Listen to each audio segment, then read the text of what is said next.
3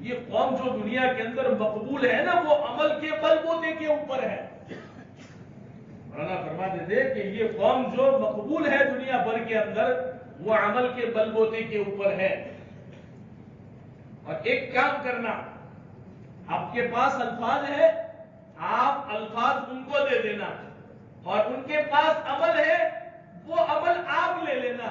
تو ان کے پاس اور آپ کے پاس عمل اور الفاظ دونوں آ جائیں گے، کام آپ سب کا بن جائے گا. میرے عزیز و دوستو بزرگوں، ہمارے پاس صرف الفاظ ہیں. الفاظ سے کیا چلتا ہے؟ الفاظ سے کچھ نہیں ہوتا. جاؤ دنیا کے اندر بہت سارے ایسے پڑے ہیں کہ 5 منٹ بات کریں اور سامنے والے پتھر دل انسان کو موم جیسا بنا دے. بات کتنی کریں؟ ایسے بھی لفاظ لوگ دنیا کے اندر ہیں، ایسی سوریلی بات کرنے والے ہیں کہ بات کریں 5 منٹ، سامنے والے کو موم بنا دے. لیکن اگر وہ عمل سے پورا ہے تو اس کی لفاظی، اس کی بات کی سیرینی اس سے کوئی فائدہ نہیں دے گا. میرے عزیز و دوستو بزرگوں، میرے پاس الفاظ نہیں ہے لیکن عمل ہے، یہ کام میں ضرور آئے. حضور صلی اللہ علیہ وسلم کی زندگی کی پوری ہسٹری اٹھا کے دیکھ لے، کون سے لمبے بیانات اللہ کے نبی نے کیے. حضرت جی مولانا الیاس صاحب رحمۃ اللہ علیہ زبان کے اندر نکلت تھی، ایک ایک الفاظ کو کئی کئی مرتبہ بولتے تھے. ان کے بیانات لمبے نہیں ہوتے تھے، لیکن عمل کی وجہ سے بات کے اندر وہ تاثیر ہوتی تھی کہ سامنے والا موم ہو جاتا تھا صرف عمل سے. میرے عزیز و دوستو بزرگوں، حضور اکرم صلی اللہ علیہ وسلم نے ہمیں شام سے لے کر صبح تک اور صبح سے لے کر شام تک زندگی کا 24 گھنٹے کی زندگی کا ایک ڈھانچہ دیا ہے کہ کون سے وقت میں کیا کرنا ہے، کون سے وقت کے اندر کیا کرنا ہے.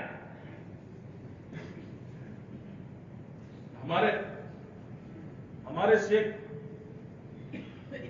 انتقال فرما گیا، اللہ ان کی قبر کو نور سے منور فرمائے. فرمایا کرتے تھے کہ آدمی اگر حضور صلی اللہ علیہ وسلم جس طریقے سے استنجے کے لیے جاتے تھے اسی ترتیب سے اور اسی ہیئت اور اسی شکل سے استنجے کھانے کے اندر جائے گا تو بھی یہ عمل اس کا عبادت کے اندر گنا جائے گا. اس کا یہ عمل عبادت کے اندر گنا جائے گا. چاہے وہ قبض کا مریض ہو، آدھا گھنٹہ بیٹھا ہے، لیکن اللہ کے نبی نے جو طریقہ اپنایا تھا استنجے کے لیے کہ الٹے پیر سے داخل ہونا، نیچے بیٹھتے ہوئے کپڑے اتارنا، سطر کی طرف نہ دیکھنا، الٹے ہاتھ سے استنجا کرنا، کوئی دنیا کی بات نہ کرنا، کوئی ذکر نہیں کرنا، جو ٹوائلٹ کے آنے جانے کے طریقے ہیں، اگر اللہ کے نبی نے جو طریقہ بتایا ہے اس کے مطابق وہ اگر وہ طریقے کو اپنائے گا تو یہ بھی عبادت سے خالی نہیں ہے. ایک ڈھانچہ دیا اللہ کے نبی نے ہم سب کو، ہمیں ویسے نہیں چھوڑا. کسی موڑ کے اوپر اللہ کے نبی نے ہمیں بے سہارا نہیں چھوڑا ہے.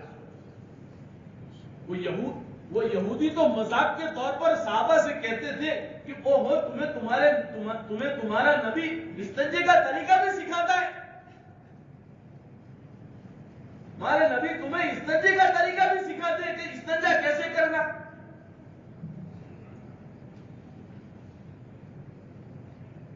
سوچو تو صحیح، اللہ کے نبی کا جو طریقہ ہے، اللہ کے نبی داخل ہوتے تھے، اللہ کے نبی نکلتے تھے. آدمی اگر ان ذکر و اذکار کا اگر ترجمہ سمجھ لے تو وہ دعا پڑھنا نہ چھوڑے.